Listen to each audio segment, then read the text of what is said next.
वाढच शाहू फुले आंबेडकरांना वाचून झालेली आहे. त्यांच्याशिवाय आयुष्य व्यर्थ वाटतं मला, कारण की मला खूप लोकांनी विचारलं की पप्पांचा 30 वर्षाचा संघर्ष, भीती वाटली नाही का, किंवा इतक्या मोठ्या घराण्याबद्दल बोलतात, भीती वाटली नाही का.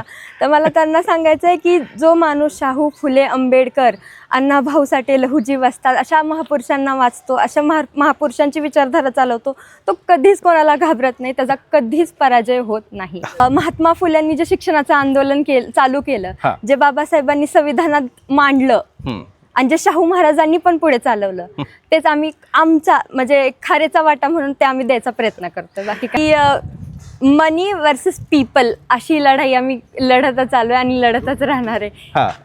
असू द्या असू द्या. लय भारी झालं. थँक्यू.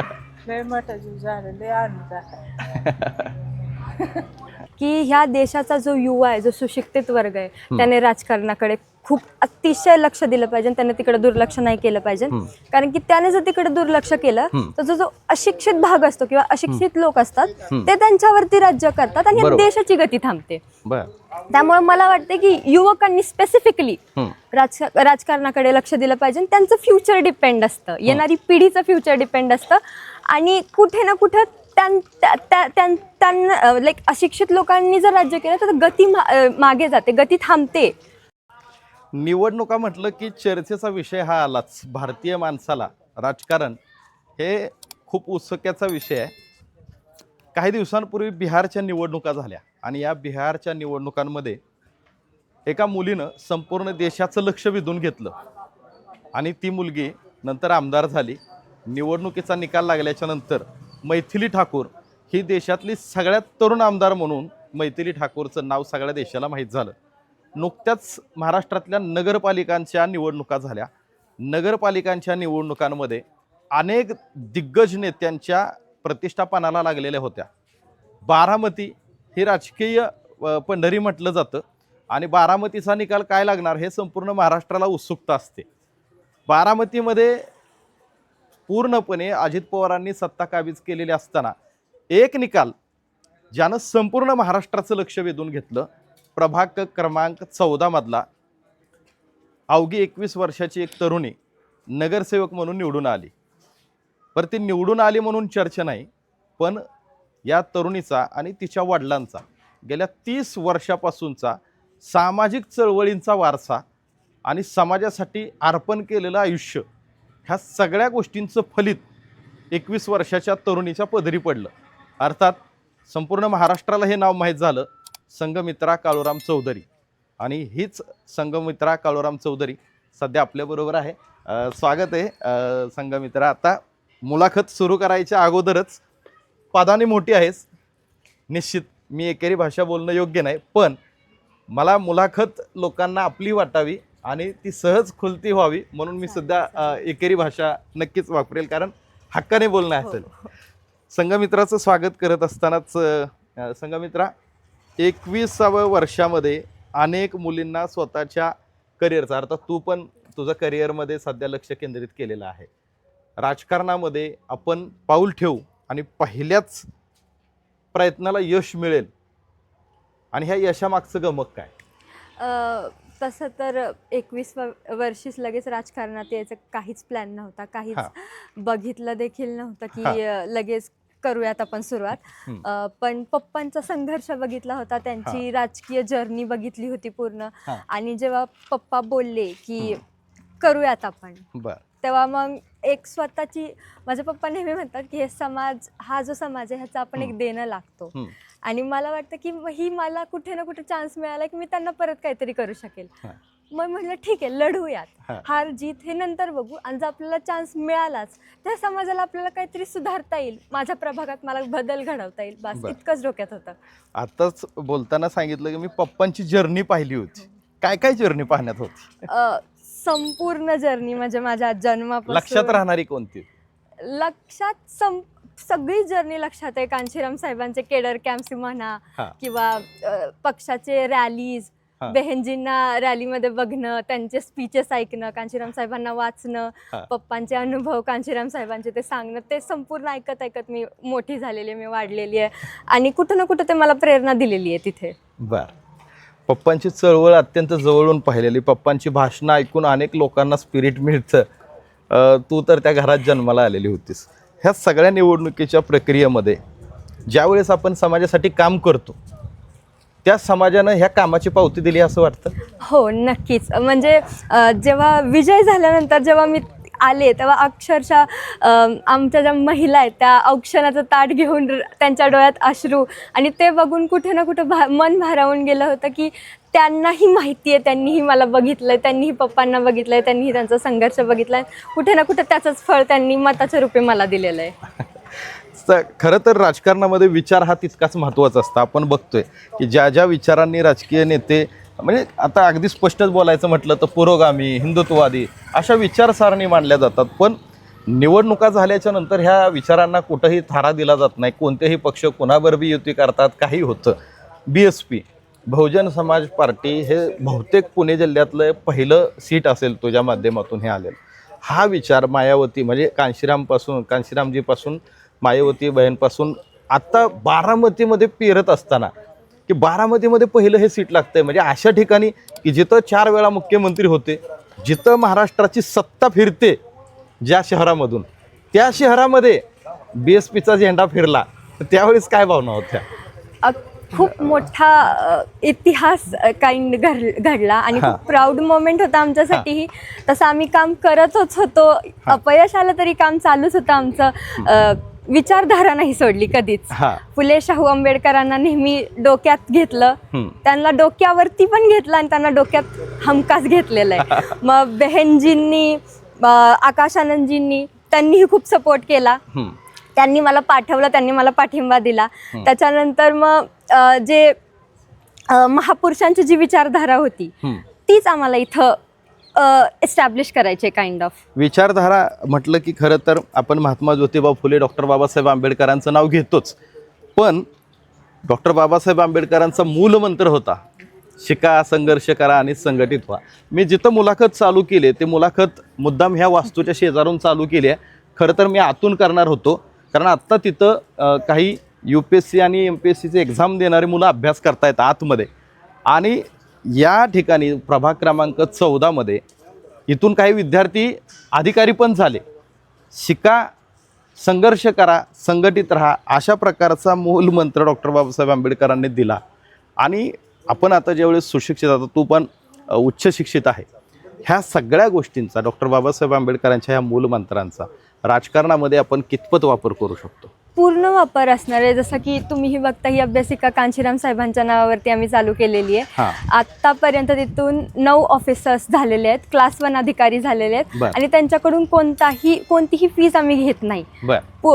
समाजातील मुलांसाठी तिथं ती अभ्यासिका आहे, तिथं बुक्स आहेत आणि त्यांची वरती राहायची सोय देखील आहे. त्यामुळे तिथून आम्ही कोणताही आम्हाला लाभ होत नाही. आम्हाला आमच्या समाजाला फक्त एक देणं म्हणून, त्यांची परतफेड म्हणून आम्ही ते करतोय. आणि आम्हाला जे महात्मा फुल्यांनी जे शिक्षणाचं आंदोलन चालू केलं, जे बाबासाहेबांनी संविधानात मांडलं आणि जे शाहू महाराजांनी पण पुढे चालवलं, तेच आम्ही आमचा म्हणजे खारेचा वाटा म्हणून ते आम्ही द्यायचा प्रयत्न करतोय, बाकी काही नाही. महात्मा फुलेंनी ज्यावेळेस पहिली शाळा सुरू केलेली होती सावित्रीबाई फुलेंना घेऊन, त्यावेळेस मला वाटतंय मुक्ता साळवे ह्या पहिल्या विद्यार्थिनी होत, आणि वडील काळूराम चौधरी म्हणतात ही माझी मुक्ता आहे. हे सगळं ज्यावेळेस उच्चार होतात, त्या पूर्वीच्या सगळ्या इतिहासामध्ये किंवा आपण त्या सगळ्या महापुरुषांच्या विचारधारेपर्यंत नेऊन पोचतो. प्रामाणिक काम करणं किती महत्त्वाचं असतं?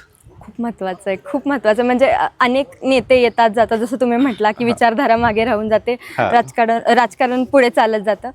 मला वाटत नाही माझ्याकडून ती विचारधारा सोडली जाईल, कारण की माझी वाढच शाहू फुले आंबेडकरांना वाचून झालेली आहे. त्यांच्याशिवाय आयुष्य व्यर्थ वाटतं मला, कारण की मला खूप लोकांनी विचारलं की पप्पांचा 30 वर्षाचा संघर्ष, भीती वाटली नाही का, किंवा इतक्या मोठ्या घराण्याबद्दल बोलतात, भीती वाटली नाही का.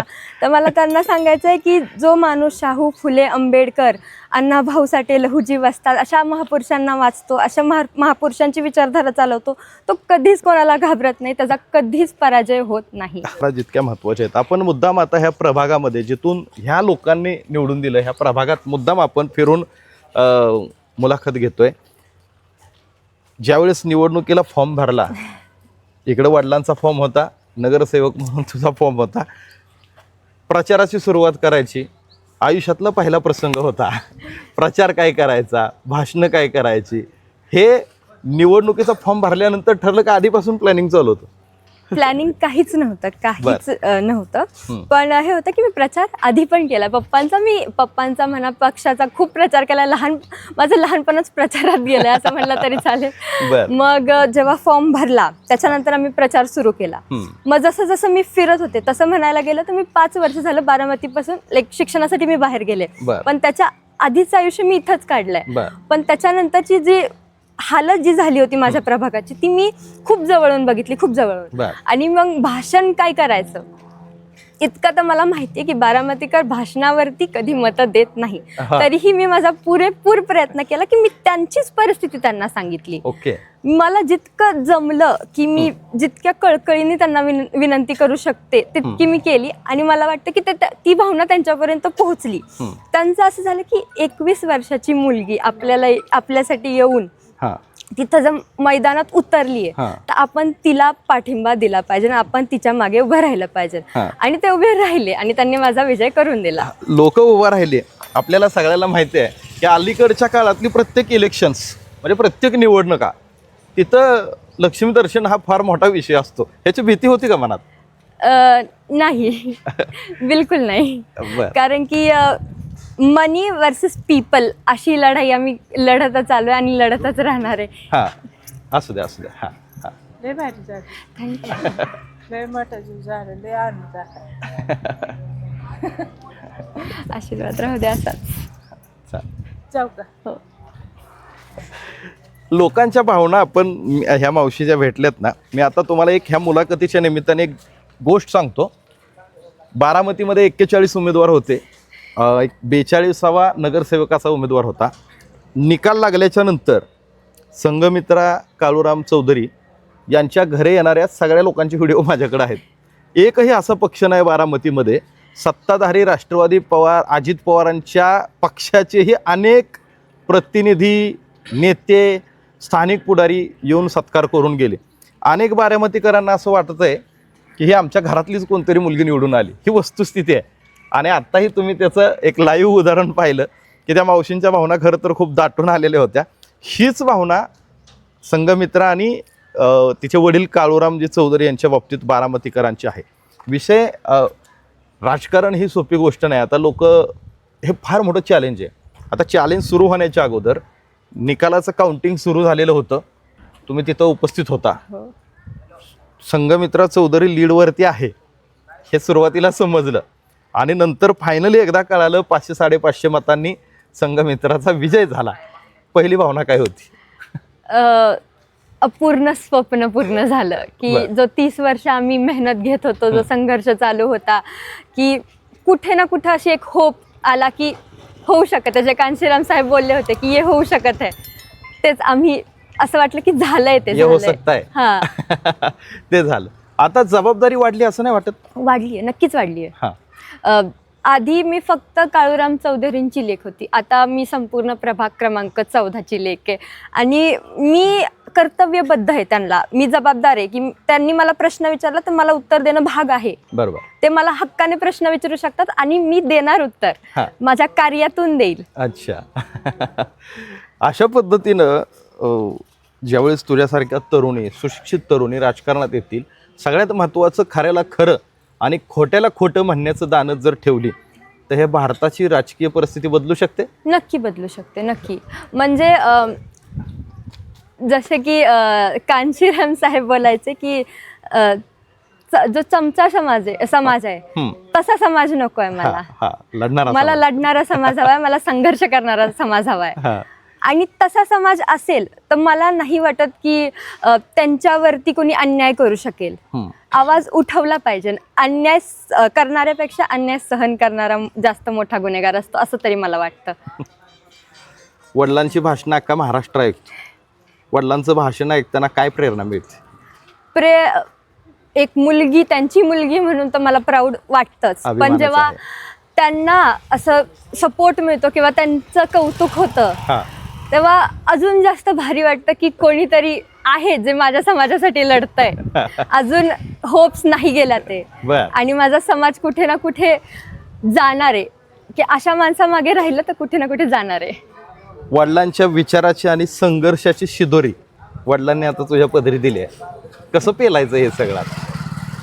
की लढत आलोय, लढत राहू. हेच आहे की लढा नाही थांबवायचा. शाहू फुले आंबेडकरांच्या जो विचारधारेचा जो रथ आहे तो थांबू द्यायचा नाही ना, तो मागे जाऊ द्यायचा, तो पुढेच जाणार आहे. अच्छा. आज एक संघमित्र आहे, मला बघून अनेक मुलं माझ्या मागे उभा राहतील, त्यांना सोबत घेऊन तो रथ आहे तो पुढे जाणार आहे. अच्छा. आता जे काही आपण आश्वासनं वगैरे दिलेली असतात लोकांना, हे पूर्ण करत असताना शेवटी आपण सध्या तरी विरोधाच्या भूमिकेत आहे. हो. विरोधक म्हणून ही भूमिका बजावत असताना जे काही चॅलेंजेस निर्माण होतील, आता निकाल लागल्याच्या नंतर एक गोष्ट झाली की आता तू नगरपालिकेच्या दालनामध्ये एक प्रतिनिधी म्हणून जाणार. ह्या सगळ्या गोष्टींचा अभ्यास चालू केला का?